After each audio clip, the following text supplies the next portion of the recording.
this is Wayne Rivers at the Family Business Institute. Thanks for tuning in. This week, I want to talk about the streetlight effect. There's an old story about a policeman, and he encounters a man that maybe has had a little bit too much to drink. And the man is on his hands and knees under a streetlight, and the cop says, "What are you doing?" And he says, "Well, I'm looking for my keys." Well, a minute later, the policeman is also on his hands and knees helping the guy look for his keys. And after a minute or two, he looks over there and says, "Are you sure this is where you lost them?" And the man looks over and says, "Well, no, I didn't lose them here." And the policeman says, "Well, why are you looking here?" And the guy says, "Well, this is where the light is."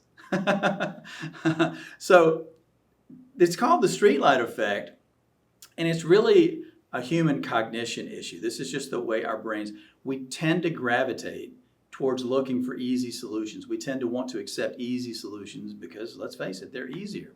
So why am I talking about this with respect to our weekly blog? It's definitely the case in the construction industry. It's definitely the case in small business that we fall prey to the streetlight effect. And where I've seen it happen the most in my 30 years is we get a call from a contractor and he talks about, I'm really having trouble with my brother, or we can't seem to get our margins where they need to be. And boy, before long, it's problem A, B, C, D, E. And I'm thinking, holy gosh, boy, they really need some help.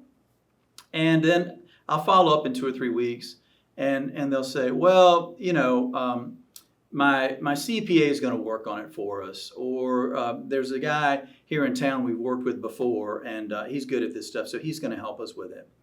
And I'm usually blown away when I hear that, because you usually cannot achieve real lasting change and improvement in your organization by working within the system, by working with the same people that have helped you get where you are, whether it's good or bad.